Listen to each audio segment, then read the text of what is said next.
জনাব ওবায়দুল কাদের নাকি ৩ মাস দেশেই ছিলেন, তারপরে তিনি চলে গেছেন। বিচার প্রক্রিয়ায় আপনারা কি আসলে সবার সহযোগিতা পাচ্ছেন কিনা? আদালত জানতে চেয়েছেন মহাপুলিশ পরিদর্শকের কাছে বা পুলিশ চিফের কাছে যে কিভাবে তিনি দেশ ছেড়ে চলে গেলেন। আপনার কি মনে হয় তিনি কিভাবে দেশ ছেড়ে চলে গেলেন? এই সরকারের মধ্যেই কি কেউ কেউ তাকে দেশ ছেড়ে চলে যেতে সাহায্য করেছেন? জি, আপনাকে ধন্যবাদ। অত্যন্ত প্রাসঙ্গিক প্রশ্নটা করেছেন। ওবায়দুল কাদের সাহেব চলে যাওয়ার ব্যাপারে যেটা শোনা যাচ্ছে যে উনি ৩ মাস দেশে ছিলেন। তো আপনারা জানেন যে বাংলাদেশে এই বিপ্লবের পরে পুলিশ বাহিনীতে যে অস্থিরতাটা ছিল, বাংলাদেশে এরকম পরিস্থিতি কখনো হয়নি যে গোটা পুলিশ বাহিনী পালিয়ে গেছে। এবং যেহেতু তারা একটা বড় অংশই এই গণহত্যার সাথে সম্পৃক্ত ছিল, অপরাধের সাথে সম্পৃক্ত ছিল, তাদের পালিয়ে যাওয়াটা ছিল স্বাভাবিক। তারপরে কিছু যারা যখন ফিরে আসলো, এটা আইন শৃঙ্খলা পরিস্থিতি স্বাভাবিক হতে একটা সময় লেগেছে। এবং এই সুযোগটার সদ্ব্যবহার করে আমাদের যে সমস্ত সম্ভাব্য পারপিট্রেটরস যারা আসামি যারা আছেন তারা দেশ ত্যাগ করেছেন। এবং সেই ক্ষেত্রে আমরা যতটুকু জানতে পেরেছি যে ৩ মাস পর্যন্ত তিনি ছিলেন। আমরা এই ব্যাপারে বিজিবির সাথে কথা বলেছি। তারা যেটা বলার চেষ্টা করেছেন যে আমাদের বর্ডারে ৪,১০০ কিলোমিটারের বেশি বর্ডার আছে ভারতের সাথে, এবং সেই ক্ষেত্রে বিওপি গুলোতে যে কয়েকজন করে বিএসএফ থাকে তাদের পক্ষে আসলে পুরো সীমান্তটা পাহারা দেওয়া সম্ভব নয়। এই ফাঁক দিয়ে যদি কেউ পার হয়ে যায়, বাংলাদেশের কোনো ইমিগ্রেশনকে টাচ না করে, ওপার থেকে তাদেরকে আসলে ওয়েলকাম করার লোক আছে। সেই ক্ষেত্রে তারা চলে যেটা যাচ্ছেন, এটা বিজিবি চাইলেও অনেক ক্ষেত্রে তারা রোধ করতে পারেনি বলে তারা বলেছেন। আর বাংলাদেশের মধ্যে এটা অস্বাভাবিক নয় যে পুলিশের মধ্যে যেহেতু তাদের অনেক বেশি অনুগত লোকজন ছিল, তারা কেউ কেউ তাকে সহযোগিতা করেছেন, এটা স্বাভাবিক। কিন্তু যত সময় যাবে আমি মনে করি যে এই জিনিসটা আস্তে আস্তে ঠিক হয়ে আসবে। এইভাবে পালানোর পথটা আস্তে আস্তে রুদ্ধ হয়ে যাবে তাদের জন্য। না মানে আপনার কথা থেকে একটু ব্যারিস্টার ইসলাম আপনার কাছে একটু আসি যে আপনি বলছেন যে যত সময় যাবে তত ঠিক হবে, আবার আপনি বলছেন যে বা আপনাদের কাছে খবর হচ্ছে ৩ মাস উনি দেশে ছিলেন, অর্থাৎ প্রথম ১ মাসকে যদি আমরা ধরে নিই যে পুলিশ বাহিনী তার পুনর্গঠন তার সেটার ক্ষেত্রে অসুবিধা, কিন্তু আমরা তো দেখলাম যে যখন পুরোটার সবাই সবার দায়িত্ব নিয়েছে তারপরে উনি গিয়েছেন, এটা কিভাবে ব্যাখ্যা করবেন? মানে ডেফিনেটলি যে এই জিনিসটা তাদের ব্যর্থতা তো বটেই। আমাদের আইন শৃঙ্খলা রক্ষাকারী বাহিনী যে আদালতের যে ওয়ারেন্ট ছিল সেটাকে কার্যকর করার ব্যাপারে যতটুকু তাদের সিরিয়াস হওয়া উচিত ছিল, অথবা টেকনোলজি ব্যবহার করে তারা যেভাবে সিরিয়াসলি তাকে গ্রেপ্তার করতে পারতেন সেটা তারা করেননি। এটা ডেফিনেটলি তাদের একটা ব্যর্থতা আমি বলবো। আরেকটা জিনিস হচ্ছে আমরা এটাও জানতে পারছি যে প্রথমে তাদেরকে কিন্তু কোথাও কোথাও আশ্রয় দেওয়া হয়েছিল জীবন বাঁচানোর জন্য বা ইত্যাদি ইত্যাদি কথা বলে, কিন্তু তারপরে যখন জীবন বাঁচানোর পর্বটা শেষ হয়ে গেল, তাদের জীবনের উপর আশঙ্কা কমে গেল, তখন তাদেরকে আসলে আইনের হাতে সোপর্দ করা উচিত ছিল। সেই জায়গাটায় একটা শূন্যতা হয়েছে বলে আমরা মনে করছি। আপনার কাছে কি মনে হচ্ছে যে এটার ক্ষেত্রে কিছুটা পিক এন্ড চুজ করা হয়েছে, যে কাকে আসলে মানে আশ্রয় নিতে সবাই এক জায়গাতেই গিয়েছেন, আমরা ক্যান্টনমেন্টের কথা বলতে পারি, কিন্তু তারপরে পিক এন্ড চুজ করা হয়েছে কাকে তুলে দেওয়া হবে কাকে তুলে দেওয়া হবে না, ব্যাপারটা কি এরকম? এটা আমার কাছে ডেফিনিট কোনো ইনফরমেশন নেই। কিছু লোক গ্রেপ্তার হয়েছেন, কিছু লোক গ্রেপ্তার হয়েছেন বলে খবর বেরিয়েছিল, সেগুলো পরবর্তী সময় আমরা দেখলাম যে না, তারা আসলে গ্রেপ্তার হননি। তো সেক্ষেত্রে পিক অ্যান্ড চুজ অথবা কেউ তাকে ফেভার করা বা এরকম কিছু একটা হয়ে থাকতে পারে। যেহেতু আমার কাছে ডেফিনিট ইনফরমেশন নেই, আমার পক্ষে মন্তব্য করাটা কঠিন, কিন্তু দৃশ্যত তাদের পালিয়ে যেতে কেউ না কেউ সাহায্য করেছে, এটা বোঝা যাচ্ছে বিদ্যমান বাস্তবতা থেকে। আপনাকে ধন্যবাদ। আমি একটু ব্যারিস্টার রাসনা ম্যামের কাছে আসি। যে ব্যারিস্টার রাসনা ম্যাম, আপনি জানেন যে আওয়ামী লীগ সরকারের করা আন্তর্জাতিক অপরাধ ট্রাইব্যুনালে নিয়ে অনেকেরই আপত্তি ছিল বা কারো কারো আপত্তি ছিল, কিন্তু যাদের আপত্তি ছিল তাদের কেউ কেউ এখন আবার অন্তর্বর্তী সরকারের ঘনিষ্ঠ। এই সরকার ট্রাইব্যুনাল পুনর্গঠন করেছে। এই পুনর্গঠন প্রক্রিয়া থেকে আপনি কি বার্তা পেয়েছেন? আমি প্রশ্নটা আরেকটু স্পেসিফিক করি। আমাদের সাথে আছেন চিফ প্রসিকিউটর জনাব মোহাম্মদ তাজুল ইসলাম। তিনি এখন আবার এটা চিফ প্রসিকিউটর হয়েছেন। অনেকে বলছেন যে এই ব্যাপারটা আসলে ঠিক হয়েছে কিনা, আমরা এটা অবশ্য তার কাছেও জানতে চাইবো, আপনার কাছ থেকে আগে প্রথমে জানতে চাই। আবার তার বিশেষ পরামর্শক মানে জনাব তাজুল ইসলামের বিশেষ পরামর্শক নিয়োগ করা হয়েছে টবি ক্যাডম্যানকে। আমরা আওয়ামী লীগ আমলে আন্তর্জাতিক অপরাধ ট্রাইব্যুনালে ৭১-এর মানবতা বিরোধী অপরাধের যখন বিচার চলছিল, তখন এই ব্রিটিশ আইনজীবী টবি ক্যাডম্যান অভিযুক্তদের পক্ষে আইনজীবী হিসেবে বাংলাদেশে আসতে চেয়েছিলেন, যদিও তখন তা আসতে দেওয়া হয়নি। এটা থেকে আসলে আমরা কি বার্তা পাচ্ছি, মানে আমরা কি আপনার কাছে একটু শুনি ব্যারিস্টার রাসনা ম্যাম। জি জি, ধন্যবাদ খালিদ ভাই। প্রথমে আমি যে কথাটা বলবো যে আমাদের একটু রিয়েলিস্টিক হওয়া উচিত এসব ব্যাপারে, কারণ বাংলাদেশে কিন্তু ঘাটতি আছে কম্পিটেন্সেরও।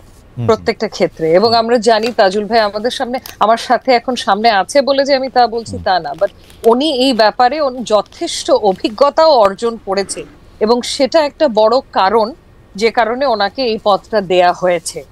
এটাও কিন্তু ভুলে গেলে হবে না। ওনার মতো অভিজ্ঞতা সম্পন্ন খুব কমই হয়তো হাতে গোনা আছে বা ছিল যখন উনি এই পদটা পেলেন। তো সেটা একটা কারণ।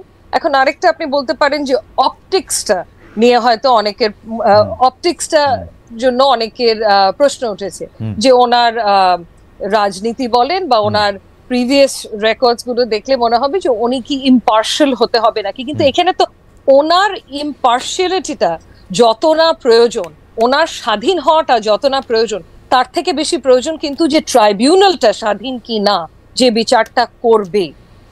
সো আই থিংক ট্রাইব্যুনালের স্বাধীনতাটা এখানে অনেক বেশি ইম্পর্টেন্ট প্রসিকিউটরের স্বাধীনতা থেকে। কিন্তু ব্যারিস্টার ইমাম, আমরা যখন বার কাউন্সিলের থেকে আপনারা সনদ নেন তখন আপনারা তো আসলে এইটারও সনদ নেন, আপনারা তো আসলে যারা আইনজীবী আছেন তারা তো আসলে বিচারের extended hand, law officer of the court. তো আপনারা যদি স্বাধীনভাবে কাজ না করতে পারেন সেই বিচার তো আসলে খুব ভালো হওয়ার সম্ভাবনা মানে মানে কমে যায়, কারণ আসলে আদালতকে তো সাহায্য করেন আইনজীবীরা এবং তারাও একটা কম্পিটেন্ট হ্যান্ড, মানে অবশ্যই মানে তাদের বাদ দিয়া আমি মানে আপনাদের কাছে এইটা বলা তো আসলে একটু, কারণ আপনারা এটা খুব ভালো করে জানেন যে আপনাদের সনদটাই এইটা যে আপনারা আসলে আদালতকেই সাহায্য করবেন বিচারটা পাওয়ার জন্য। এখন যদি কোনো কারণে আপনাদের বা জনাব তাজুল ইসলামের গতবারের অবস্থান থেকে যদি এইটা মনে হইতে থাকে যে তিনি আসলে আদালতকে ঠিক সিনসিয়ারলি সাহায্য করবেন না বা পার্শিয়ালি সাহায্য করবেন, এটা যদি মনে হয় তাহলে এটা একটা সমস্যাজনক কিনা? অ্যাবসলিউটলি, আপনি সঠিক কথা বলেছেন যে প্রথমে আমরা আইনজীবী হিসেবে আমরা officers of the court, so আমাদের দায়িত্ব হচ্ছে প্রাইমারিলি কোর্টের কাছে এবং আমাদের দায়িত্ব হচ্ছে কোর্টকে অ্যাসিস্ট করা আইনের ব্যাখ্যার মাধ্যমে এবং সাথে সাথে আমাদের ক্লায়েন্টকে রিপ্রেজেন্ট করা। সো ওটা তো আছেই, এবং স্বাধীন একটা বিচার বিভাগ বা স্বাধীন যদি ট্রাইব্যুনাল আমরা চাই, অবশ্যই তার সাথে স্বাধীন ওয়ার্ডটা থেকে আমি যে ইউজ করবো তা না, বাট তার সাথে আমাদের যে ওথটা নেওয়া হয়েছে, আমরা অ্যাডভোকেট যখন হয়েছি, আমাদের যে কোড অফ কন্ডাক্ট আছে সেটা যে মেনে কাজ করে, সেটা যে মেনে প্র্যাকটিস করে, এমনই কাউকে আমাদের চিফ প্রসিকিউটর হিসেবে দরকার। সে বিষয়ে দ্বিমত পোষণ করার কোনো স্কোপ নেই। হ্যাভিং সেড দ্যাট, আমি যেটা বলছি যে উনি যথেষ্ট competent for this position, number one. Number two, ওনার স্বাধীনতা নিয়ে প্রশ্ন তোলার মতো এখন পর্যন্ত, এটলিস্ট পদ পাওয়ার পর থেকে এখন পর্যন্ত আমার চোখে কিছু পড়েনি। আপাতত সামনে গিয়ে যদি পড়ে তাজুল ভাইয়ের, তাহলে তাজুল ভাইকে কাঠগড়ায় দাঁড় করাবো, সেটা অন্য জিনিস, কিন্তু আমার চোখে পড়েনি। বাট হ্যাঁ, অপটিক্সটা নিয়ে অনেকে প্রশ্ন করেছে যে, কিন্তু সেখানে আমি বলবো যে একটু রিয়েলিস্টিক হওয়া দরকার, কারণ এখানে কম্পিটেন্স ব্যারিস্টার রাশনা ইমাম যেরকম অভিজ্ঞতার উপর জোর দিচ্ছেন, আমি আপনাকে ধন্যবাদ জানাই। আসলে জনাব তাজুল ইসলামের কম্পিটেন্স নিয়ে, অভিজ্ঞতা নিয়ে কেউ এই প্রশ্ন তুলতেই পারবে না। আবার পাশাপাশি অপটিক্সের কথা বলছেন, আমরা জনাব তাজুল ইসলামের কাছে যাই।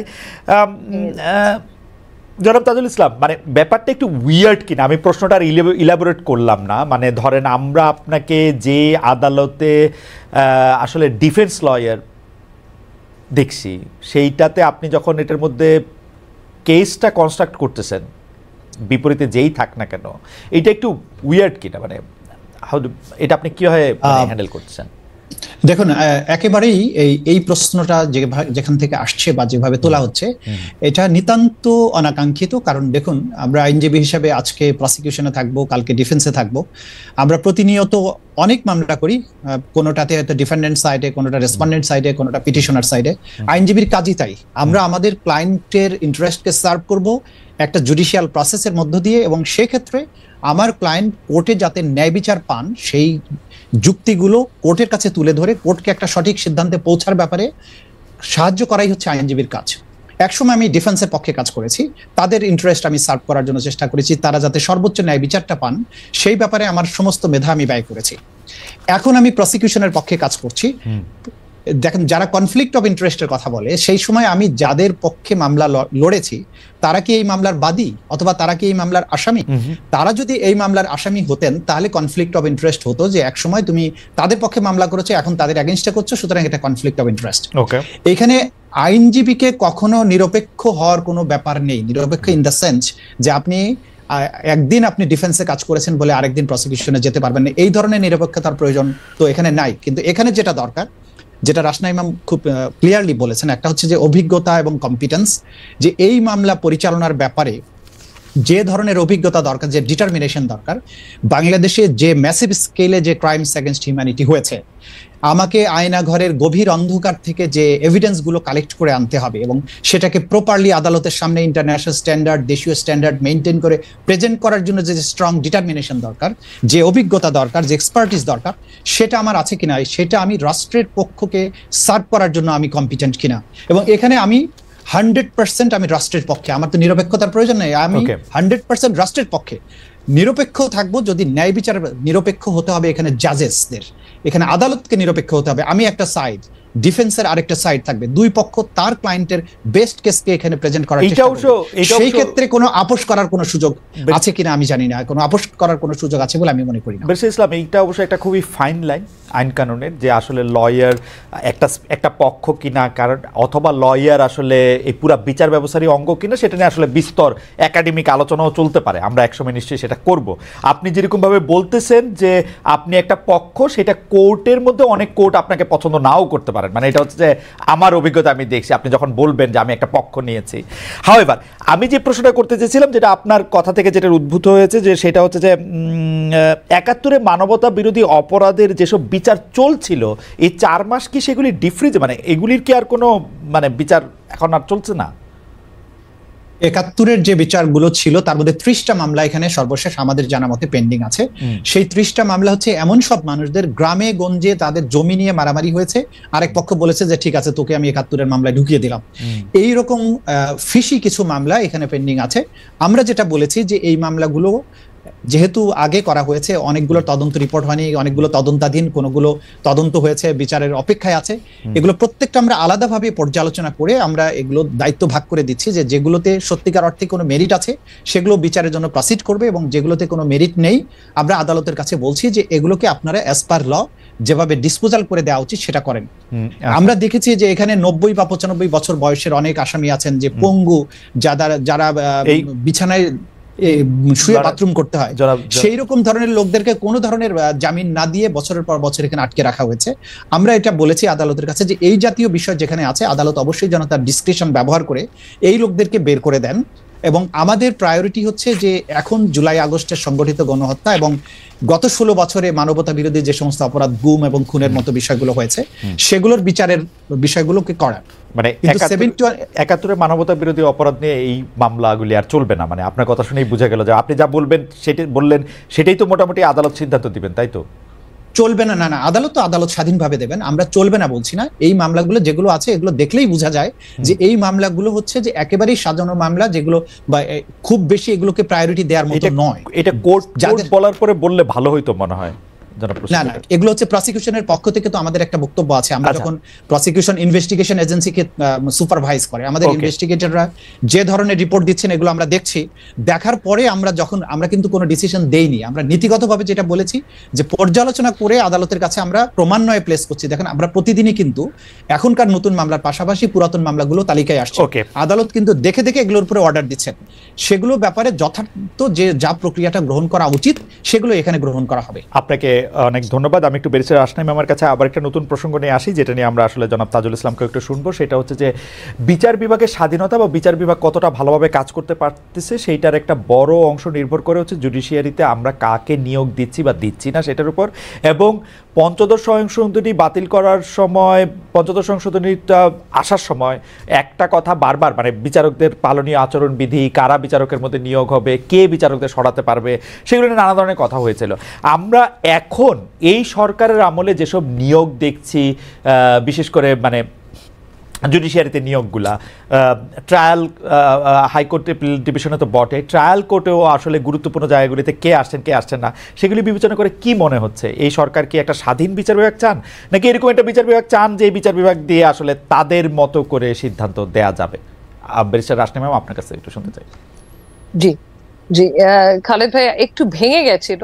আপনি জিজ্ঞেস করছেন যে আমরা শেষের লাইনটা যে আমরা কি স্বাধীন বিচার বিভাগ চাই নাকি মানে মানে এরকম একটা বিচার বিভাগ চাই যে বিচার বিভাগটা আমার পছন্দ মতো রায় দেবে, অর্থাৎ ডক্টর ইউনূস যেটা চাইবেন এটা একটু মনে মনে বুঝে নিয়ে বিচারকরা একটা রায় দিবেন, এরকম একটা বিচার বিভাগ চাই কিনা, বা তাজুল ভাই যেটা চাবেন যে সেটা রায় দিবেন কিনা?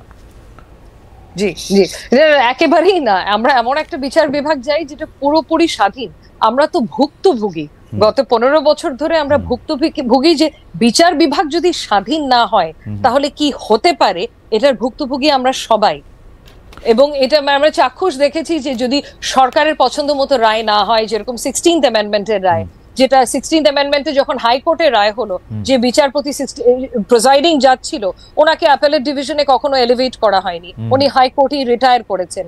তারপরে আপিল বিভাগে জাস্টিস সুরেন্দ্র কুমার সিনহা যখন 16th অ্যামেন্ডমেন্টের রায়টা দিল, ওনাকে কিভাবে ফোর্স মানে জোর পূর্বক ওনার পদত্যাগটা করা হলো এবং তারপরে দেশ ছাড়তে বাধ্য হলো, এগুলো তো আমরা সব দেখেছি। এবং এটা আমার মতে একটা স্বাধীন বিচার বিভাগ।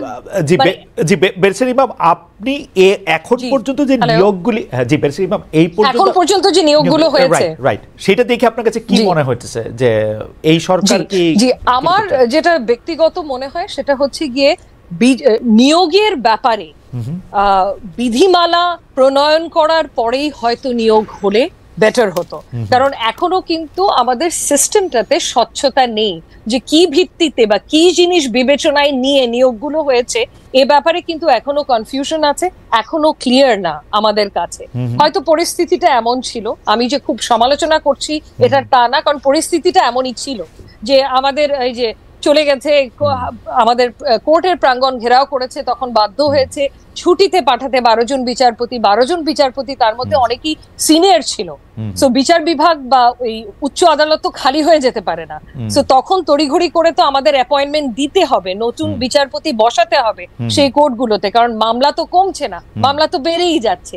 সো আপনি যদি বাস্তবতাটা চিন্তা করেন তাহলে হয়তো দ্রুত অ্যাপয়েন্টমেন্ট ছাড়া আর কোনো উপায় ছিল না। কিন্তু হ্যাভিং সেড দ্যাট, আমার জানা মতে কিন্তু খসড়া বিধিমালা অলরেডি তৈরি করা হয়েছে যে বিচারক কিভাবে নিয়োগ দেয়া হবে এই প্রসিজারটা লে ডাউন করে। সো এটা যত তাড়াতাড়ি ফাইনালাইজ করে আমাদের সবার সামনে চলে আসবে, তত তাড়াতাড়ি অ্যাপয়েন্টমেন্টের ক্ষেত্রে একটা ট্রান্সপারেন্সি থাকবে, যেটা অত্যন্ত জরুরি।